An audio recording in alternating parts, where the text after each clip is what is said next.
To our YouTube channel let's learn from home. This is Niranjan Tiwari.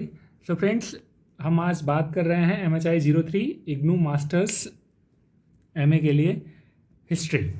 So friends, आप जो भी नए हैं, जो पहले से जुड़े हुए हैं, वो उन्हें पता है कि इग्नू के सारे कोर्सेज हम अवेलेबल कराते हैं अपने चैनल पे। बट जो नए जुड़े हुए हैं, हम उन्हें बता देते हैं कि इग्नू के लगभग सारे हिस्ट्री के सारे चैप्टर्स धीरे धीरे कवर किए जा रहे हैं। बहुत सारे ऑलरेडी कवर हो चुके हैं। तो आप हमारे लेट्स लर्न फ्रॉम होम आप चैनल पे जाके आप हमारे प्लेलिस्ट को चेक कर सकते हैं। वहाँ पे सारे चैनल आपको सारे टॉपिक्स आपको वहाँ पे मिल जाएंगे। जो नहीं हैं वो धीरे धीरे कवर कराए जा रहे हैं। ओके, तो आज हम बात कर रहे हैं MHI 03 की। इसके 10 चैप्टर्स ऑलरेडी हो चुके हैं। तो चूँकि मेरे पास कुछ मैसेजेस आ रहे थे कि सर कुछ और चैप्टर्स भी कंप्लीट कराइए, तो हम कोशिश करेंगे कि हर टॉपिक से हर बुक से आपकी कम से कम 15 चैप्टर्स कवर हो जाएं। तो आज हम यूनिट 3 की बात करेंगे। यूनिट 3 जो है आपका वो है वास्तुपरकता और व्याख्या, मतलब कि ऑब्जेक्टिविटी की बात करेंगे हम। तो इसमें आज हम क्या देखेंगे इस चैप्टर में? इसमें हम पढ़ेंगे कि वास्तुपरकता है क्या एक्चुअल में, मतलब ऑब्जेक्टिविटी जो चीज़ है वो एक्चुअल में होती क्या है और उसका हिस्ट्री से क्या लेना देना है, इतिहास से क्या लेना देना है। उसके बाद दूसरा हम देखेंगे वास्तुपरकता के सिद्धांत का विकास, कि जब हम ऑब्जेक्टिविटी की बात करते हैं, वास्तुपरकता की बात करते हैं, तो इसका जो सिद्धांत है इसका विकास कैसे हुआ है। क्या ये डायरेक्ट ऑब्जेक्टिविटी पे हम आ गए हैं, वास्तुपरकता आ गए हैं, या इसके पहले और भी कुछ चीज़ें थी? तो हम इसमें देखेंगे, इसमें हम डिस्कस करेंगे। उसके बाद नेक्स्ट हम पढ़ेंगे कि वास्तुपरकता की समालोचना। हम वास्तुपरकता को थोड़ा सा क्रिटिसाइज़ करेंगे, बट उसमें और भी सारी चीज़ें देखेंगे, जैसे परमाणु और व्यक्तिगत पूर्वाग्रह की सीमाएँ। उसके बाद सांस्कृतिक सापेक्षवाद, देन भाषाई तथा उत्तर आधुनिक मोड। तो इसमें हम देखेंगे कि जो वास्तुपरकता है क्या वाकई में वो ज़रूरी है, या इसके जो लिमिटेशंस हैं हम उनके बारे में बात करेंगे। उसके बाद हम देखेंगे कि इतिहासकारों की चिंताएं क्या थीं, कि वो किस चीज़ से वरीड थे इस चीज़ को लेके। उसके बाद वास्तुपरकता की संभावना इसमें देखेंगे। और लास्ट में जब हम चैप्टर कंप्लीट कर लेंगे तो हम इसका क्वेश्चन जो है उसको भी एक बार डिस्कस करेंगे, क्योंकि उसी क्वेश्चन के अकॉर्डिंग हम देखेंगे कि क्लास में क्या चीज़ें आती हैं। ओके, सो सबसे पहले अगर हम नॉर्मल बात करते हैं, अभी हम ये प्रस्तावना है, तो हम नॉर्मल अगर बात करते हैं कि वास्तुपरकता है क्या, व्हाट इज़ ऑब्जेक्टिविटी। तो ऑब्जेक्टिविटी की जब हम बात करते हैं, अगर नॉर्मल में किसी से पर्सन से पूछो कि ऑब्जेक्टिविटी क्या है, तो आप सबको पता होगा कि वास्तुपरकता और ऑब्जेक्टिविटी जिसको इंग्लिश में बोलते हैं, वो नॉर्मल सी चीज़ होती है कि किसी भी चीज़ को समझने के लिए उसके जो आंकड़े दिए हुए होते हैं उसके आधार पर ही निर्णय लेना। मतलब जब भी जो भी आप डिसीजन लेते हैं वो किसी पूर्वाग्रह से या किसी और चीज़ से इफेक्ट ना होके सिर्फ और सिर्फ दिए गए आंकड़ों के आधार पर ही निर्णय लेना, उसको हम कहते हैं वास्तुपरकता या ऑब्जेक्टिविटी। ओके, तो अब नॉर्मल अभी हम आगे बढ़ेंगे तो बिल्कुल इसको एक्सप्लेन करेंगे कि एक्चुअल में वास्तुपरकता है क्या। बट अगर हम एक लाइन में अगर बोले कि वास्तुपरकता क्या है, तो हम कह सकते हैं कि आंकड़ों के आधार पे किसी भी निष्कर्ष पे निकलना, ये ऑब्जेक्टिविटी हो सकती है या वास्तुपरकता हो सकती है। आपको ना ही अपने से पूर्वाग्रह करना है कि ये चीज़ ऐसे हो सकती है या वैसे हो सकती है, ना ही कोई और चीज़ उस पर इफेक्ट करेगी। आपने जो देखा उसके आधार पर ही आपको निर्णय लेना है, उसे कहते हैं वास्तुपरकता। तो इतिहास में जब वास्तुपरकता की हम बात करते हैं तो ये बहुत महत्वपूर्ण सिद्धांत हो जाता है, क्योंकि इतिहास एक ऐसी चीज़ है कि जब आप किसी और चीज़ से इसको डिफाइन नहीं कर सकते। अब जैसे कि अगर उदाहरण लिया जाए कि इंडस वैली सिविलाइजेशन, सिंधु घाटी सभ्यता में क्या चीज़ें थी क्या नहीं थी, उसका हम तभी निष्कर्ष निकाल सकते हैं जब हम वहाँ पे पाए गए साक्ष्यों को और प्रमाणों को ही मद्देनज़र रख के अपना निर्णय लें, ना कि हम सिर्फ अनुमान लगा लें कि ऐसा रहा होगा, या फिर हम अपने दिमाग से या अपने पूर्वाग्रह से देखें कि ये चीज़ ऐसी रही होगी। जैसे कि यूरोपियंस ने जब हमारा इतिहास लिखा या हमारे बारे में उन्होंने एक अनुमान लगा लिया कि हम ऐसे रहे होंगे, तो उन्होंने जब जब आप प्लीज़ हमारे दूसरे लेक्चर्स को देखिए, उसमें जो इतिहासकार हैं औपनिवेशिक, जब हम इतिहासकार की बात किए हैं जिस चैप्टर में, आप वहाँ पर देखेंगे कि वहाँ की वो पूर्वाग्रह से ग्रसित थे, और उन्होंने जो हमारा इतिहास लिखा वो पूरी तरह से सच्चाई से हट के था, वो उनके अनुमानों पर निर्भर करता था। अब आप उसमें देखेंगे जेम्स मिल की बात करेंगे, जो भारत के बारे में लंबा चौड़ा इतिहास लिख देते हैं, और जो कि प्रमाणित माना जाता है। प्रमाणिक माना जाता है इसका मतलब ये नहीं है कि वो वाकई में ऐसा है, क्योंकि वो कभी इंडिया विजिट किए ही नहीं। इसका मतलब है कि उन्होंने देखा, समझा, और कही सुनी बातों पे को मद्देनजर रखते हुए उन्होंने एक इतिहास लिख दिया। तो वो प्रमाणित नहीं माना जा सकता। वो प्रमाणित वही लोग उन्हें प्रमाणित मानते हैं जो उस विचारधारा से प्रभावित थे। इसी तरह से जब इतिहास को लिखने की बारी आती है तो ये कहा जाता है कि ये वही एक महत्वपूर्ण सिद्धांत है। वास्तुपरकता ही एक ऐसा सिद्धांत है जिस पे एक इतिहास की तटस्थ इमारत खड़ी की जा सकती है। ठीक है, तो अब अगर हम इतिहास के स्टार्टिंग से देखें, जब हेरोडोटस ने शुरू किया था, तब से ही इस बात पे जोर दिया जा रहा है कि इतिहास हमेशा वास्तुपरकता के सिद्धांत पर ही लिखा जाना चाहिए। ठीक है, तो इसको हम थोड़ा सा पढ़ लेते हैं ताकि आप प्रस्तावना उसको अच्छे से बना सकें। पश्चिमी देशों में प्रारंभिक काल से ही इतिहासकारों का विश्वास था कि अतीत के विषय में उनका लेखन वस्तुपरक यथा तथ्यात्मक है। इन धारणाओं को चुनौती देते हुए कई दार्शनिकों तथा चिंतकों ने कहा कि वास्तुपरकता की तलाश व्यर्थ है। खैर, इसकी हम बात नहीं करेंगे। हाँ, अब यहाँ पे आप पीटर नोविक हैं, इनको आप ज़रूर मेंशन कीजिएगा। उन्होंने ये बोला था कि यह वह चट्टान थी जिस पर इतिहास लेखन का साहसिक कार्य संस्थापित किया गया। इसका मतलब है कि पीटर नोविक जो उसके आलोचक भी थे, बट वो वास्तुपरकता के सिद्धांत को समझते थे। उन्होंने, इसके बाद अभी हम पीटर नोविक को आगे अच्छे डिटेल में पढ़ेंगे। तो इस चीज़ों को आप इस प्रस्तावना को ऐसे लिख सकते हैं।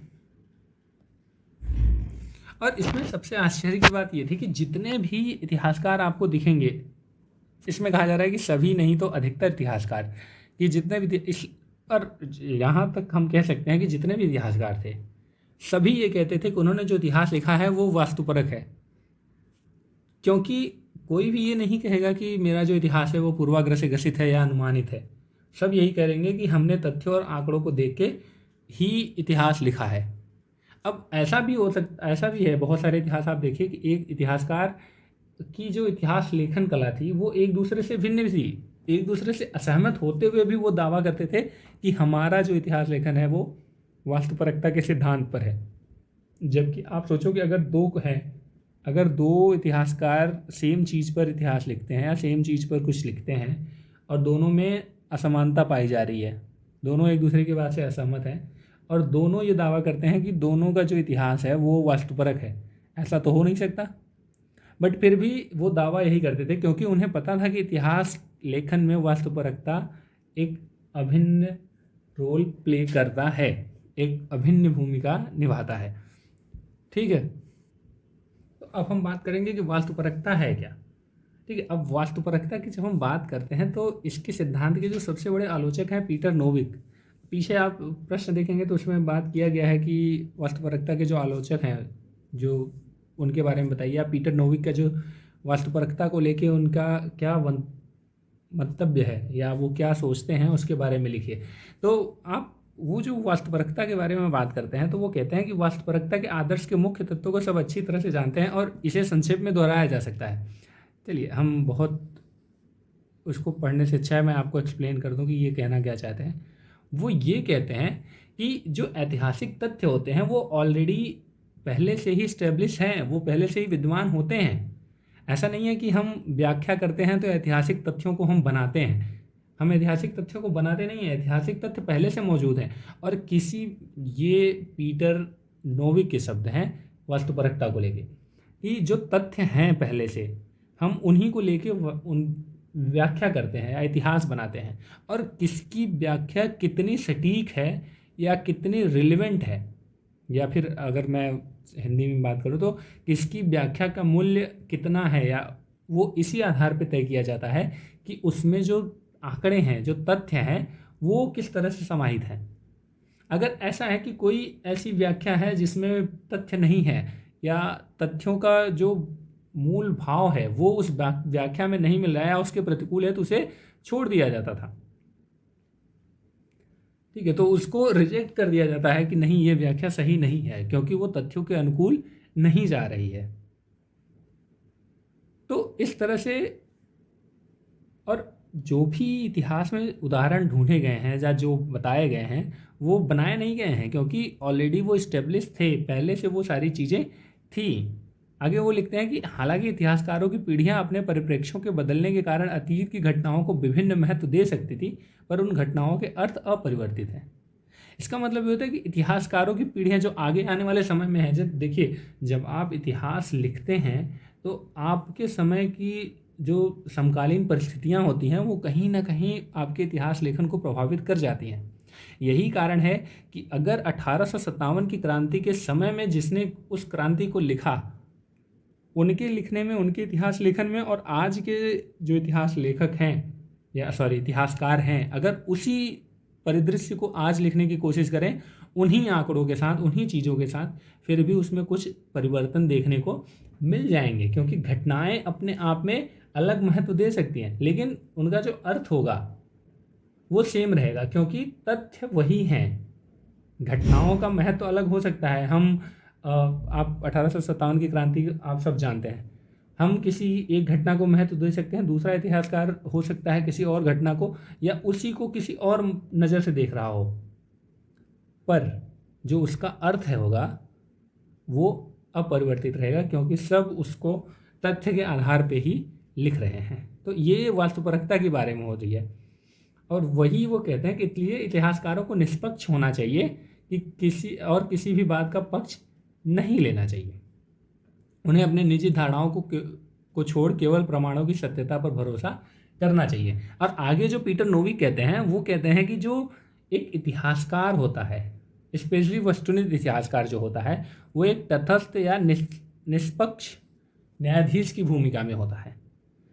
जैसे जजेस का काम है कि उनके सामने रखे गए एविडेंस के आधार पर निर्णय लेना, किसी भी पूर्वाग्रह या किसी भी बायसनेस के अगेंस्ट जाके, या अगेंस्ट कहना थोड़ा सा अनुचित हो जाएगा, कि किसी भी चीज़ के बायस न होके खुद के तथ्य के आधार पे निर्णय लेना, खुद के क्या, वो तथ्यों के आधार पे निर्णय जैसे वो लेते हैं एविडेंस के आधार पे, इसी तरह से एक इतिहासकार को होना चाहिए।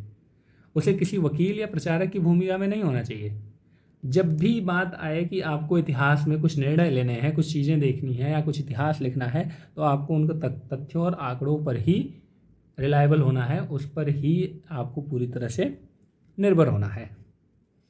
तो वही बोल रहे हैं, जिस तरह न्यायपालिका किसी भी राजनीतिक दबाव या किसी सामाजिक दबाव या राजनीतिक प्रभाव से नहीं होती, उसी तरह से प्रभावित नहीं होती, उसी तरह से एक इतिहासकार को भी अपने पूर्वाग्रह या अपने आसपास की जो सामाजिक या सामरिक परिस्थितियां हैं उससे प्रभावित न होते हुए सिर्फ आंकड़ों और तथ्यों पर ध्यान देना चाहिए और उसी के आधार पर निष्कर्ष निकालना चाहिए। यही एक वस्तुनिष्ठ इतिहासकार का काम है। अब इसी तरह से पीटर नोविक आगे भी कहते हैं कि जब कभी भी, जैसे यहाँ देखिए,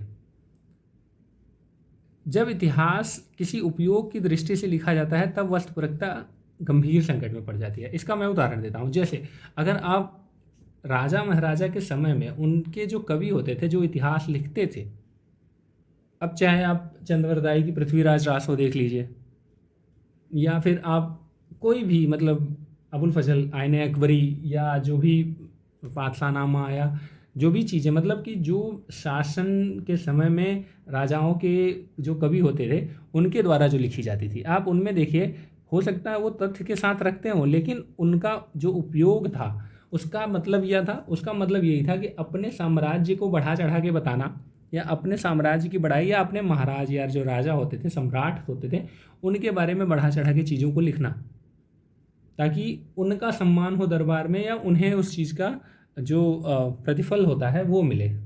तो इससे क्या होता था, इससे पीटर नोविक कहते हैं कि इन चीज़ों से वास्तुपरकता जो है उस पर गंभीर संकट खड़ा हो जाता है। इससे आप बिल्कुल उस चीज़ के बारे में निष्पक्ष उस चीज़ की व्याख्या नहीं कर सकते हैं कि जो इसमें लिखा गया है वास्तव में वो ऐसा है या नहीं है। वो आगे कहते हैं कि इन सभी बातों के लिए एक सिद्धांत है कि इतिहासकार इतिहासकारों की हैसियत से अपने आप को बाहरी निष्ठाओं से शुद्ध रखें। ये कहना चाहते हैं पीटर नोविक कि इसका मतलब सीधा सा है, इतिहासकार को कभी भी बाहरी जो प्रलोभन है या बाहरी जो चीज़ें हैं उससे उनको बचना चाहिए, उससे उन्हें शुद्ध रखना चाहिए। इतिहासकार का काम है इतिहास की सच्चाई को बाहर लाना, उसमें उसको किसी भी पूर्वाग्रह और किसी भी लालच उपयोग या इन सब चीज़ों से बच के रहना चाहिए। यही पीटर नोविक कहते हैं। इतिहासकारों की प्रमुख निष्ठा वास्तुपरक ऐतिहासिक यथार्थ और अपने उन पेशेवर साथियों के प्रति होती है जो लक्ष्य की ओर बढ़ने के लिए संचयी और सहयोगशील प्रयासों से प्रतिबद्ध हो। तो पीटर नोविक का जो मतलब है वास्तुपरकता को लेके वो ये था। अब देखिए, उसी तरह से दूसरे इतिहासकार थे थॉमस हास्केल। इन्होंने कहा कि वास्तुपरकता और तटस्थता को एक दूसरे का पर्याय नहीं समझा। वो कहते हैं कि वास्तुपरकता और तटस्थता दो भिन्न बातें हैं। अब देखिए, अब चूंकि आगे चल के वास्तुपरकता और तटस्थता एक मान ली गई, कुछ मिला जुला लोग मानते हैं। जैसे अब नॉर्मल समझिए कि भारत ने बोला नॉन अलाइनमेंट मूवमेंट। अब जब भारत ने बोला कि गुट निरपेक्ष की नीति, तो निरपेक्षता और तटस्थता दोनों सेम चीज़ है। जनरली आप कभी भी एनसीईआरटी में पढ़ेंगे, हालांकि आप 12th क्लास की एनसीईआरटी को छोड़ दीजिए, आप नॉर्मल अगर देखिए तो आपको यही लगेगा कि भारत का जो गुट निरपेक्ष की पॉलिसी थी, नॉन अलाइनमेंट जो मूवमेंट था, वो यही कहता है कि आपको तटस्थ रहना है। बट क्या वास्तव में ऐसा था? क्या वास्तव में वो ऐसा कहता है? बिल्कुल नहीं, तटस्थ नहीं था। इसी तरह से जब हम बात करते हैं तो ये थॉमस हास्केल कहते हैं कि वास्तुपरकता और तटस्थता दोनों अलग चीज़ है। जब आप बात करते हो तटस्थता की, तो आप किसी एक निष्कर्ष पे नहीं जाते, आप किसी एक चीज़ पे नहीं जाते, आप दोनों में तालमेल बना के चलते हो, दोनों में बैलेंस बना के चलते हो। बट जब आप वास्तुपरकता की बात करते हो तो आप वास्तुपरकता में किसी एक चीज़ को लेके चलते हो, आप उस तथ्यों को ही अपना सब कुछ मानते हो और उसके आधार पर ही निष्कर्ष निकालते हो, चाहे वो किसी के अगेंस्ट हो, चाहे किसी के पक्ष में हो या विपक्ष में हो, या किसी भी चीज़ की हो, किसी की आलोचना करनी हो या कुछ भी हो, तो आप तथ्यों को ही सर्वोपरि मानते हो। लेकिन जब आप तटस्थता की बात करते हो, जब आप न्यूट्रल रहते हो, तब आप तथ्यों को थोड़ा सा नज़रअंदाज करते हो या उनमें बैलेंस बनाने की बात करते हो या बैलेंस बनाने की कोशिश करते हो, क्या अगर कह सके तो यहाँ पे आगे वो उदाहरण भी देते हैं। जो थॉमस हास्केल थे उन्होंने उदाहरण भी दिया कि जो अमेरिकी इतिहासकार थे इतिहासकार यूजीन जिनोविन थे, उन्होंने गुलामी पे पुस्तक लिखी थी जो तटस्थ नहीं था, वो वास्तुपरक था। इसका मतलब है कि वो किसी भी चीज़ को बैलेंस बनाने की कोशिश नहीं कर रहे थे या अमेरिका को किसी भी तरह से जो अमेरिका में गुलामी थी उस प्रथा को वो बहुत पॉजिटिव दिखाने की या पॉजिटिव साबित करने की कोशिश नहीं कर रहे थे। वो उस तथ्यों के साथ ही अपनी बात को रख रहे थे जो उन्होंने देखा था या समझा था। ठीक है, तो इसी तरह से हम आगे बढ़ते हैं। तो फिलहाल तो ये इतना ही है, अभी इसमें बहुत कुछ नहीं है कि वास्तुपरकता की मेरी अवधारणा। ये यहाँ पर ये कहते हैं कि विद्वान लोग उतने ही प्रवण है या और किसी स्वार्थ से उतना ही प्रभावित होने की उनमें संभावना होती है जितने कि उनमें जिनके बारे में वे लिखते हैं। तो वो थोड़ा सा राजनीतिक प्रतिबद्धता की बात आ जाती है, क्योंकि आज भी देखो आप, इतिहास जब लिखे जाते हैं तो वो कहीं ना कहीं किसी न किसी चीज़ के रूप में उनके इतिहास लेखन को वो प्रभावित करता है। तो यहाँ पे आज हम इतना ही देखेंगे। हम अपने पार्ट 2 में देखेंगे वास्तुपरकता के सिद्धांत का विकास, इसमें इनका विकास कैसे हुआ है। तो इसमें हम प्रत्यक्षवादी और रानकवादी ये हम इस चीज़ के बारे में देखेंगे, जो रान की विचारधारा है या प्रत्यक्षवादी विचारधारा है, या देखेंगे कि किस तरह से इसके द्वारा वास्तुपरकता के सिद्धांत का विकास हुआ है। ठीक है, तो उसके बाद हम इसकी आलोचना कर लेंगे और बेसिकली वही है। कोशिश होगा कि नेक्स्ट स्लाइड में ख़त्म हो जाए या नेक्स्ट पार्ट में ख़त्म हो जाए। नहीं होगा तो अगर बहुत ज़रूरी होगा तो हम तीसरा पार्ट भी इसके लिए शुरू करेंगे। प्लीज़ आप अपने कमेंट्स, अपने सजेशंस या कोई ऐसी चीज़ है जो लगता है कि नहीं हमें इम्प्रूव करनी चाहिए या चीज़ें हैं, तो प्लीज़ आप उनको कमेंट सेक्शन में मेंशन कर दीजिएगा। Okay, thank you so much, keep watching.